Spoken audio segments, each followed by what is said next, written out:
bloody sweet.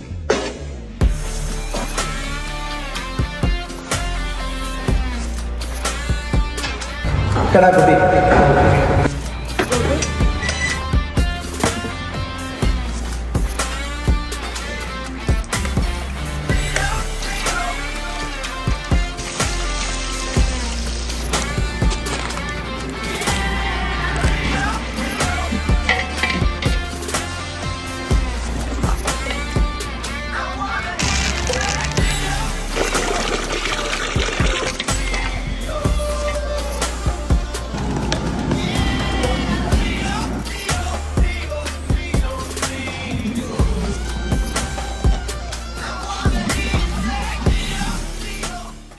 வீட்டிலேருந்து கிளம்பியாச்சு. எங்கே போகிறோம் தானே பார்க்குறீங்க.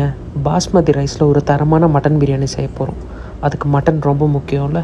ஸோ கொஞ்சம் தூரமாக இருந்தாலும் பரவாயில்ல, தரமான மட்டன் வாங்க போகிறோம்.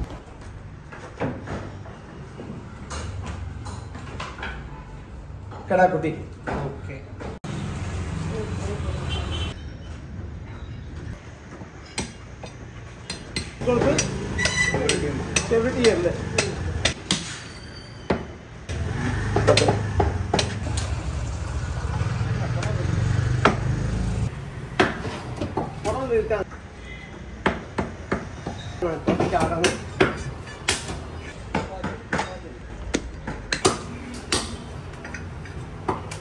Cover.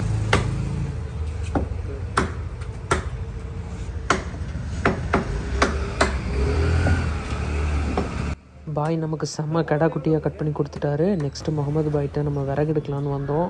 பாய் நான் சவுக்கு விறகு கொடுங்கன்னு சொன்னேன். அவர் இல்லைங்க, நீங்கள் இந்த இதை எடுத்துகிட்டு போங்க, அதை விட நல்லா காஞ்சதாக இருக்குது, நல்லா உங்களுக்கு கங்கு நிற்கும்னு சொல்லிவிட்டு நமக்கு அவரே எடுத்து வச்சார். ஸோ நெக்ஸ்ட்டு வந்து நம்ம வந்து விறகும் வாங்கியாச்சு. சுவையான சமையலுக்கு பின்னாடி வந்து பயங்கரமான ஒரு ஹார்ட் ஒர்க் இருக்குங்க. ஃபர்ஸ்ட் வந்து பார்த்திங்கன்னா ஐட்டம்ஸ் பர்ச்சேஸ் பண்ணுறோம்ல, தேடி தேடி எங்கெங்கே எந்த பொருள் நல்லா கிடைக்குன்றதை பார்த்து கரெக்டாக ப்ரொக்யூர் பண்ணி நம்ம சமையல் பண்ணோம் அப்படின்னா கண்டிப்பாக அந்த சமையல் காட்ஸ் கிரேஸ் சிறப்பானதாக தான் அமையும். ஸோ நீங்களும் வீட்டில் வந்துட்டு என்ன ப்ரிப்ரேஷன் பண்ணுற மாதிரி இருந்தாலும் சரி, எங்கே வந்து தரமான பொருள் கிடைக்குதுன்னு பார்த்து சோர்ஸ் பண்ணி பண்ணுங்கள். இந்தியா கேட் பாஸ்மதி கிளாசிக் ரைஸில் தான் நம்ம வந்து இன்றைக்கி பிரியாணி செய்ய போகிறோம். பேக்கிங் மாற்றிட்டாங்கங்க.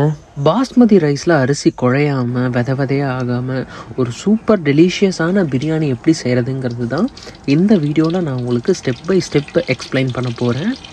இந்த வீடியோ பார்த்ததுக்கப்புறம் நான் கொடுத்துருக்கிற மெஷர்மெண்ட்டில் ப்ராப்பராக நீங்கள் வந்து வீட்டில் செஞ்சு பாருங்கள்.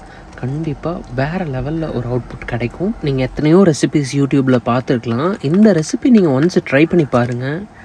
கண்டிப்பாக உங்கள் ஃபேமிலியில் எல்லாருக்குமே ரொம்ப பிடிக்கும். ஆர்கேஜி நெய் தான் நான் யூஸ் பண்ணுறேன். ரொம்ப வருஷமாக வந்து நம்ம பிரியாணிக்கு வந்து ஆர்கேஜி நெய் தான் யூஸ் பண்ணிகிட்ருக்கோம். ஸோ அதனால தான் அதையே நான் உங்களுக்கு சஜஸ்ட் பண்ணுறேன். அண்ட் இது மார்க்கெட்டில் கொஞ்சம் எக்ஸ்பென்சிவும் கூட, ஆனால் நல்லாயிருக்கும். பட்டை, கிராம்பு, ஏலக்காய், இதுக்கு வந்து நம்ம சுருள் பட்டை யூஸ் பண்ணுறோம். அண்ட் கிராம்பு, ஏலக்காய், சரிங்களா? மெஷர்மெண்ட்டில் எல்லாமே நான் டிஸ்கிரிப்ஷனில் கொடுத்துருக்கேன், செக் பண்ணி பார்த்துக்கோங்க. இப்போ நான் பண்ணுறது பார்த்தீங்கன்னா 7 கிலோவுக்கு வந்து நான் செஞ்சிட்ருக்கேன். ஆயில், கீ, பட்டை, கிராம்பு, ஏலக்காய் போட்டதுக்கப்புறம் பெரிய வெங்காயத்தை பார்த்தீங்கன்னா கொஞ்சம் பெருசாகவே கட் பண்ணிக்கோங்க. ரொம்ப பொடிசாக கட் பண்ணணும்னு அவசியம் கிடையாது. நீங்கள் பெருசாக கட் பண்ணுறப்போ சீக்கிரமே வதங்கவும் செய்யும். அண்ட் உங்களுக்கு ஒரு சந்தேகம் வரலாம், சீரக சம்பா அரிசிக்கு சின்ன வெங்காயம் போடுறோம்ல, எவ்வளோ நிறைய போடுறோமோ அந்தளவுக்கு டேஸ்ட் வரும்ல. ஸோ பாஸ்மதி ரைஸ்க்கும் நம்ம ஏன் சின்ன வெங்காயம் போடக்கூடாது அப்படின்ட்டு தேவையில்லைங்க. பாஸ்மதி ரைஸோட மெத்தட் ஆஃப் ப்ரிப்ரேஷன் வேறு, அதுக்கு நம்ம யூஸ் பண்ணுற இன்க்ரீடியன்ட்ஸோட குவான்டிட்டி வேறு, சீரக சம்பா அரிசிக்கு வேறு. ஸோ நீங்கள் கன்ஃபியூஸ் ஆகிக்க வேண்டாம். எப்போவுமே நல்லா ஞாபகம் வச்சுக்கோங்க, எந்த ஒரு சமையல் செய்கிறப்பவும் குக்கிங்கை ஸ்டார்ட் பண்ணுறதுக்கு முன்னாடி எல்லா இன்க்ரீடியன்ஸுமே ரெடி பண்ணி வச்சுக்கோங்க. கட் பண்ண வேண்டிய ஐட்டம்ஸ் கட் பண்ணி வச்சுக்கோங்க, வாஷ் பண்ண வேண்டிய ஐட்டம்ஸ் வாஷ் பண்ணி வச்சுக்கோங்க. அப்போ தான் உங்களுக்கு சமையல் இன்னுமே ஈஸியாக இருக்கும். இந்த அளவுக்கு வெங்காயம் வதங்கினா போதுமா அப்படின்னு கேட்டிங்கன்னா கண்டிப்பாக பத்தாது. இப்போ தான் 50% ஆனியன் வந்து ஃப்ரை ஆகிருக்கு. இன்னும் 50% வந்து கோல்டன் ப்ரௌன் ஆகிற வரைக்கும் நம்ம வந்து ஃப்ரை பண்ணணும். இப்போ நம்ம வந்து அரிசியை வந்து ஊற போட்டுடலாம். India Gate basmati classic rate பார்த்திங்களா, 252 rupees எம்ஆர்பி. அண்ட் நமக்கு வந்து ஹோல்சேல் ரேட்டில் கொஞ்சம் கம்மியாகவே கிடைக்கும். அண்ட் பாஸ்மதி ரைஸ் வந்து உண்மையிலேயே வந்து வேறு லெவலுங்க.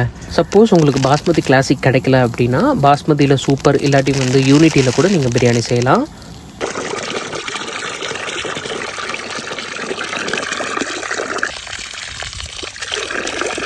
இப்போ பார்த்தீங்கன்னா வெங்காயம் வந்து இன்னும் நல்லா வந்து ஃப்ரை ஆகிருக்கு.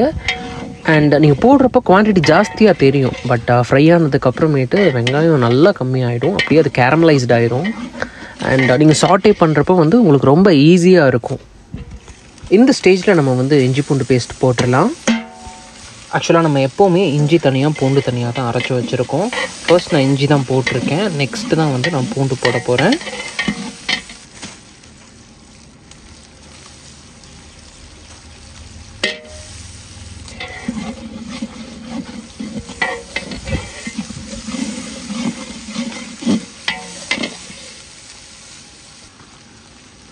இப்போ இந்த ஸ்டேஜில் நான் கொத்தமல்லி புதினா பச்சை மிளகா போடுறதுக்கு உண்டான ரீசன் என்னென்னு பார்த்தீங்கன்னா, நீங்கள் பிரியாணி சாப்பிட்றப்போ இந்த மல்லி புதினாவோட டிஸ்டர்பன்ஸே தெரியாது இந்த ஆயிலில் வந்து வதங்குறப்போ.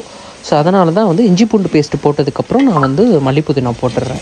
ஒரு சிலர் செய்கிற பிரியாணி பார்த்தீங்கன்னா ரொம்ப மசாலாவாக இருக்கும், ஒரே இஞ்சி பூண்டு பேஸ்ட்டு தக்காளியுமாக இருக்கும். ஸோ நம்ம பிரியாணியில் அந்த டிஸ்டர்பன்ஸ் எல்லாம் இருக்காது, சாப்பிட்றதுக்கு ரொம்ப டேஸ்ட்டாக இருக்கும். காரத்துக்கு பச்சை மிளகா போட்டுட்டோம். நெக்ஸ்ட்டு மிளகாத்தூள், சக்தி மிளகாத்தூள் யூஸ் பண்ணுங்கள், அதுதான் ரொம்ப நல்லாயிருக்கும். மிளகாத்தூளை பொறுத்தளவு நீங்கள் எப்படி வந்து மெஷர்மெண்ட் ஞாபகம் வச்சுக்கணுன்னா, 1 கிலோ அரிசிக்கு 10 கிராம் வந்து மிளகாத்தூள். அதுக்கு மேலே நீங்கள் தேவைப்பட்டுச்சு அப்படின்னா, நீங்கள் காரம் வந்து விரும்புவீங்க அப்படின்னா இன்னும் கொஞ்சம் நீங்கள் எக்ஸ்ட்ரா போட்டுக்கோங்க. பட் 1 கிலோவுக்கு வந்து 10 கிராம், 10 கிலோ அப்படிங்கிறப்போ நீங்கள் வந்து 100 கிராம் போட்டுக்கலாம். அடுத்து வந்து நான் வந்து தக்காளி சேர்த்துக்கிறேன். தக்காளி வந்து நல்லா பழமாக இருக்கணும், நாட்டு தக்காளி வாங்கி போடுங்க. பிரியாணிக்கு வந்து அந்த புளிப்பு சுவை வந்து ரொம்ப முக்கியம். நாட்டு தக்காளி வந்து பிரியாணிக்கு ரொம்பவே நல்லாயிருக்கும். தக்காளி போட்டுட்டு நான் ஒரு 2 மினிட்ஸ் சாட்டே பண்ணிவிட்டு தான் நான் வந்து மட்டன் போட போகிறேன். ஏன்னா அந்த தக்காளியும் வந்து உங்களுக்கு டிஸ்டர்பன்ஸாக இருக்கக்கூடாதுன்றனால நெக்ஸ்ட்டு நம்ம வந்துட்டு மட்டனை ஆட் பண்ணிட்டோம். மட்டன் பார்த்திங்கன்னா ஒவ்வொரு பீஸும் நம்ம வந்து 70 கிராம்ஸ் போட்டிருக்கோம், சரிங்களா. பாஸ்மதி ரைஸ் பிரியாணி பொறுத்தளவு பீஸ் நல்லா பெருசாக போட்டிங்கன்னா நல்லாயிருக்கும். யூஸ்வலாக பிரியாணிக்கு அப்படின்னாலே பீஸ் வந்து நல்லா பெருசாக போட்டிங்கன்னா ரொம்ப நல்லாயிருக்கும். ஸோ இப்போ பார்த்திங்கனாலே எவ்வளோ அட்ராக்டிவாக இருக்குது பார்த்தீங்களா. இன்றைக்கி பிரியாணி செய்முறைன்னு சொல்லி நீங்கள் யூடியூப்பில் அடிச்சிங்கன்னா ஆயிரக்கணக்கான வீடியோஸ் இருக்குது, ஒவ்வொருத்தவங்களும் ஒவ்வொரு ரெசிபியை சொல்லுவாங்க. ஸோ உங்களுக்கு எது பெஸ்ட்டுன்னு தோணுதோ அதை நீங்கள் ஃபாலோ பண்ணுங்கள். உப்பு போட்டுக்கலாம். நம்ம பொதுவாக நம்ம ஆர்டர்ஸ்க்கு ஹியூஜ் குவான்டிட்டி பண்ணுறப்போ பார்த்திங்கன்னா இந்த மல்லி புதினா பச்சை மிளகா தயிர் தக்காளி எல்லாத்தையுமே ஒரே சட்டியில் ஆட் பண்ணி நம்ம வந்து மசாலாவில் ஆட் பண்ணிடுவோம். பட் இன்றைக்கி நான் எல்லாமே தனித்தனியாக தான் ஆட் பண்ணுறோம், கம்மியான குவான்டிட்டி பண்ணுறதுனால. கறியெல்லாம் போட்டதுக்கு அப்புறமேட்டு தான் நான் தயிர் வந்து ஆட் பண்ணுறேன். தயிர் வந்து பாஸ்மதி பிரியாணிக்கு ரொம்ப முக்கியம். நல்லா புளிப்பான தயிர் இருந்தால் ரொம்ப நல்லாயிருக்கும் பிரியாணி. கத்தியெல்லாம் எதுவும் யூஸ் பண்ணாமல் நம்ம வந்து கையிலேயே தான் தயிர் ஓப்பன் பண்ணுறோம். கையில் வந்து தயிர் படுமேன்னு நினைக்காதீங்க, ஒரு சொட்டு கூட படாது.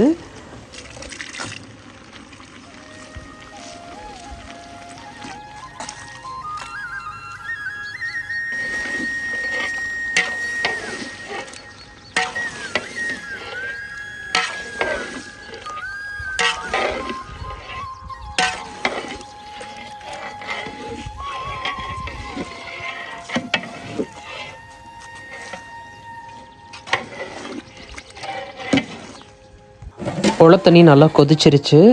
இந்த ஹாட் வாட்டர் எடுத்து தான் நம்ம வந்து பிரியாணி மசாலாவில் ஆட் பண்ண போகிறோம். நல்லா அந்த மசாலாலேயே கறி வேகட்டும்னு சொல்லிவிட்டு ஒரு 2 நிமிஷம் நான் வந்து தண்ணி ஊற்றாமல் அந்த மசாலாலேயே வேக வச்சுருக்கேன். ஓகே, நம்ம இப்போ தண்ணி ஊற்றிடலாம்.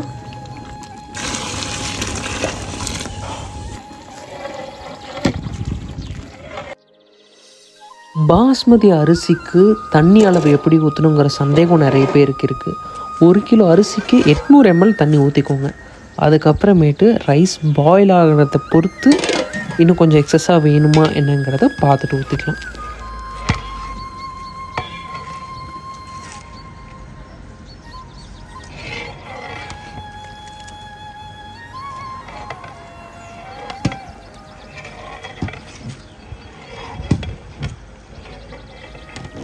பிரியாணி மசாலாவுக்கு தண்ணி ஊற்றுனதுக்கு அப்புறம் தண்ணிக்கு உப்பு போட்டுக்கோங்க. இப்போ போடுற உப்பு வந்து அரிசியில் நல்லா பிடிக்கணுன்றதுக்காக போடுறோம். இதில் போடுற உப்பு வந்து நல்லா கடல் தண்ணி மாதிரி உப்பு கறிக்கணுங்க. அந்தளவுக்கு நீங்கள் வந்துட்டு இந்த சுடுதண்ணியில் உப்பு போட்டு மிக்ஸ் பண்ணிக்கோங்க. நெக்ஸ்ட்டு நல்லா கொதிக்கிற தண்ணியில் வந்து அரிசியை போட்டுக்கோங்க. ஊற வச்ச அரிசி இருக்கு இல்லையா, பாஸ்மதி ரைஸை தண்ணி ஃபில்ட்ரு பண்ணிவிட்டு சுடுதண்ணியில் போட்டு ஒரு 2 to 3 மினிட்ஸ் அவ்வளோதாங்க. ரைஸ் போட்டதுலேருந்து உபரி ஆகிருக்கும். ரைஸ் பார்த்தாலே உங்களுக்கு தெரியும், நம்ம போட்ட சைஸ்லேருந்து கொஞ்சம் வந்து பெருசாக இருக்கும். அந்த சைஸ் வந்ததுக்கப்புறமேட்டு ஃபுல்லாக வந்து ஃபில்டர் பண்ணிடுங்க. உள்ள தண்ணியில் அரிசி போட்டாச்சு. அண்ட் ஒரு பக்கம் மசாலா நல்லா கொதிச்சிட்ருக்கு. இப்போ நம்ம லெமன் ஆட் பண்ணிக்கலாம். 1 கிலோவுக்கு 1 எலுமிச்சை பழம். எத்தனை கிலோ போடுறீங்களோ அத்தனை எலுமிச்சை பழம் யூஸ் பண்ணிக்கோங்க.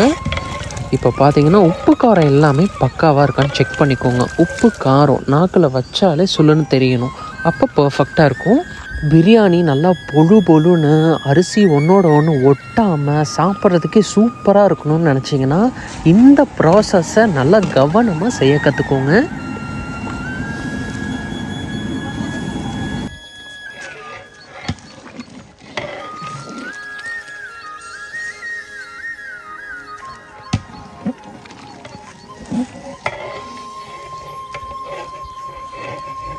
அரிசி போடுறதுக்கு முன்னாடி மசாலா நல்லா இந்தளவுக்கு கொதிக்கணும்.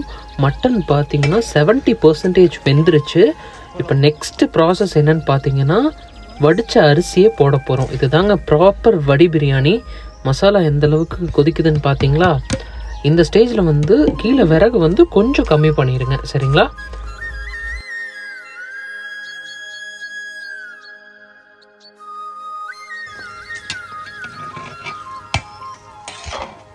அரிசி உடையாமல் நம்ம வந்து ரைஸை வந்து மசாலாவோடு மிக்ஸ் பண்ணி விடணும்.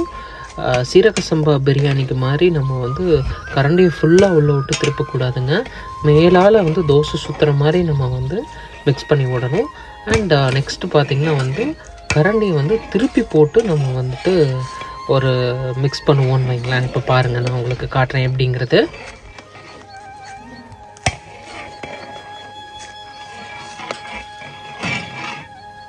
கரண்டியை திருப்பி போட்டு ஒரு மிக்சிங்கை போட்டு விட்டுட்டு தம் போட்டுற வேண்டியதான்.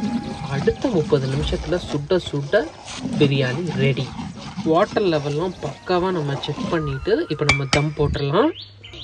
இந்த மாதிரி பிரியாணி செஞ்சால் சூப்பராக இருக்கும். உங்கள் வீட்டில் அந்த மாதிரி ட்ரை பண்ணி பாருங்கள். தம்மை ஓப்பன் பண்ணலாமா? வாங்க. 30 நிமிஷம் தம் விட்டு நம்ம பிரியாணி ஓப்பன் பண்ணியாச்சு. வேறு லெவலாக இருக்குது.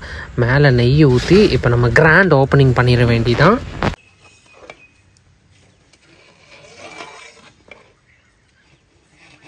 இப்போ இந்த பிரியாணியை பார்த்தீங்கனாலே உங்களுக்கு நல்லா தெரியும், அரிசி ஒன்றோட ஒன்று ஒட்டாமல் எவ்வளோ நல்லா குக் ஆகிருக்குங்கிறது. அண்ட் இது சாப்பிட்றதுக்குமே செம்ம டேஸ்ட்டாக இருக்கும். கண்டிப்பாக உங்கள் வீட்டில் ட்ரை பண்ணி பார்த்துட்டு எப்படி இருந்துச்சுங்கிறத கமெண்ட்ஸில் சொல்லுங்கள். மறக்காம சர்ப்ரைஸ் பண்ணுங்கள்.